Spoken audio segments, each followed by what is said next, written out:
Shalom everybody, and welcome to the YouTube channel of TorahTrue.com and RelatableTorah.com. I'm your host, Rabbi Ben-Tzion Saloff, and this is the Relatable Parsha-TERUMA.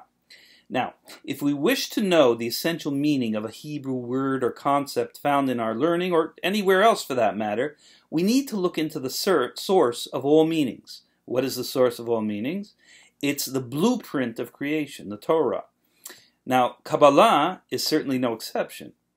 The word Kabbalah invokes in us various ideas and feelings like mysticism, miracles, deep meaning, even fear, etc. Now, in order to understand the root meaning and path, so to speak, of this word, and to make Kabbalah into a relatable concept and practice, we need to look into the Torah. Now, whereas the word Kabbalah in modern Hebrew means receiving, if we look in this week's Parsha, Teruma, we find the only instance in the entire Torah where any form of this word appears. And it seems to have a completely different meaning. Now, in the third Aliyah, in Exodus 26:5, regarding the construction of the components of the Mishkan, which is also referred to as the tabernacle. It's a portable sanctuary about which the Holy Zohar teaches that if we understand the construction of the Mishkan, we will understand the construction of the heavens. So it's something very extraordinary and special. Now, the verse states, 50 lulaot ta'aseh b'yiriyah ha'echat, ו50 lulaot ta'aseh b'katzeh ha'yiriyah, Asher b'machberet hashenit, makbilot halulaot, isha el achota, which translates as follows: you shall make 50 loops on the one drape, and make 50 loops on the end of the drape which is from the second group. The loops will be corresponding to each other. Corresponding, makbilot. So the word for corresponding in that verse is the Hebrew word makbilot, which comes from the same root as Kabbalah, Makbilot Kabbalah, Kof Beit Lamed. So from this we can extrapolate or infer that the root of Kabbalah, the root word of Kabbalah, this has the meaning of finding correspondences between high heavenly matters and material worldly matters. So this actually holds true throughout all three main streams of Kabbalah. There's theosophical Kabbalah, such as from the Zohar.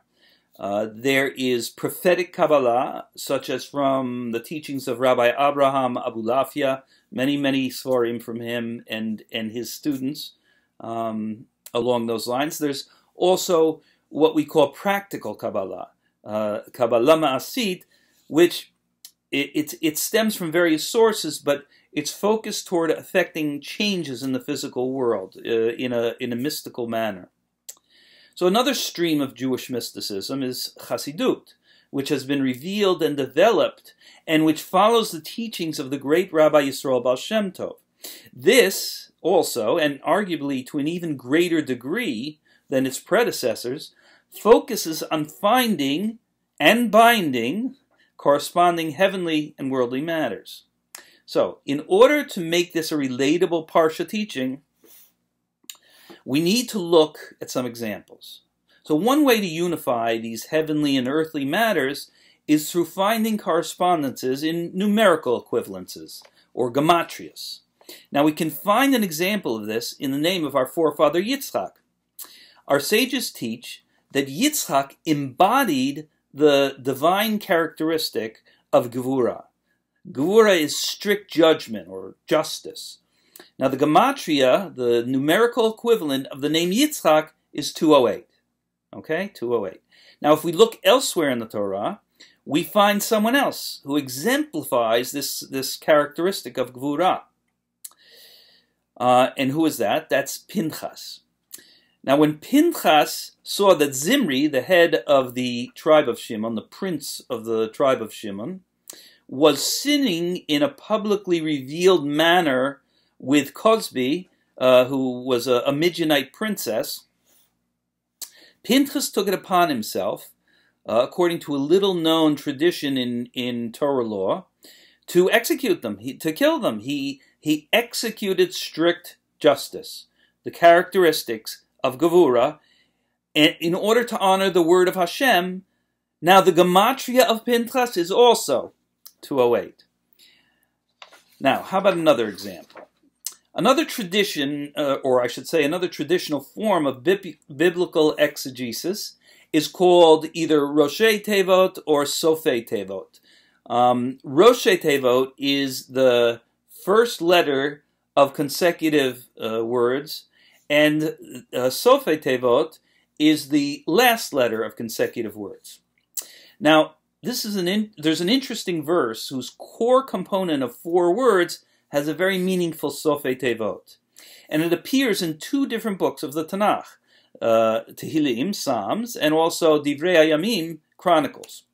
Now, what's the 4-word core component?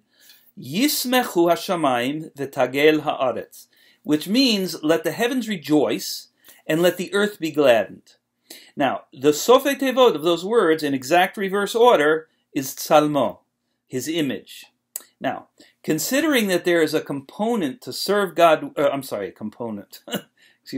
considering that there's a commandment, Ivdu et Hashem b'simcha, to serve Hashem with joy, and there's also a commandment to imitate God, to imitate his image, or more correctly, his characteristics, as our sages taught. It is a profound correspondence to have his image, Tzalmo, directly connected to the rejoicing of the heavens and the earth, these essential components of creation. Now, correspondences between earthly and heavenly concepts are rife throughout the Torah and also really throughout creation. May Hashem bless you with the wisdom to see, the wisdom and vision to see, reflect on, and share these perceptions and be inspired by them. May they also serve to help strengthen our faith and trust in our infinite Creator, who constantly watches over us and takes care of us. He protects us. And just as we bind together these material and spiritual concepts, so too may we all be bound together in peace and understanding, and as we build a more perfect world, one good deed at a time. Thank you very much for watching, and I hope you have gained something from our class.